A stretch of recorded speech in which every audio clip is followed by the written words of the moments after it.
My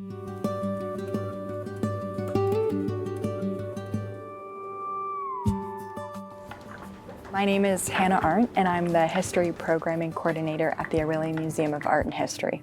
We're sitting here in the collection space right now. It includes everything from artifacts, paper, photographs, art, ephemera. We collect and preserve Orillia's past. The kinds of items that belong here are ones that are associated with Orillia or Orillia and area in one form or another, whether that be just, I have a camera and I used to take photography here in Orillia in high school. I think that's fits the criteria for our collections mandate. This was a trophy that was won at the CNE in 1972 for a bathtub race. It was won by an alderman here by the name of Robert White. It's not OMAH's collection, but it's rather the community's collection. So each object holds its own story into learning more about not only Orillia's history, but the object that they're learning about. So this is a Piat shell that was produced by Otaco during World War II. They started making a lot of artillery and items for the war. During this time, a lot of women were being introduced into the workforce.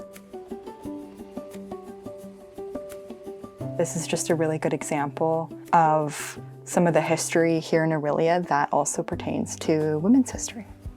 This bottle here tells a really interesting story about a brewer named Albert J. Wright, and he brewed alcohol from about 1910 to about 1917. And what's really fascinating about this time was Orillia was actually in prohibition. So there was no alcohol sales within Orillia, but there was a couple of gray areas, and so some breweries were able to brew alcohol, and Albert J. Wright was, I guess, one of these cases.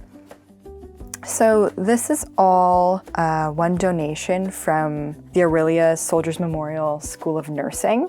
The anesthesia would have been doused in this cloth here, and then it would have gone over the patient's mouth. A milk pump, to forceps and glass beakers. So this drawer holds a lot of work from a local artist.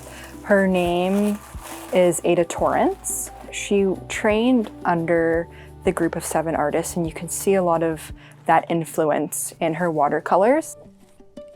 Besides painting, she also did a lot of costume design and quilt work, and we also have some of these patterns. My thought process behind what gets shown on display is first looking at the past and seeing what other exhibitions have been shown, and then seeing other people didn't notice that we had a lot of in the collection and trying to create new and fun approaches of telling the history of Orillia through other means of displaying it. So we currently have an exhibition on called Tracing Places, Advertising in Orillia. It's a very big industry city that a lot of tourism, factories, commerce are heavily present throughout the city. And so showcasing that history through a different lens, such as advertising, tells a different side of history or a different side of Orillia's history that might not have been presented in the past. If researchers, the public, individuals, educators want to learn something about Orillia's past,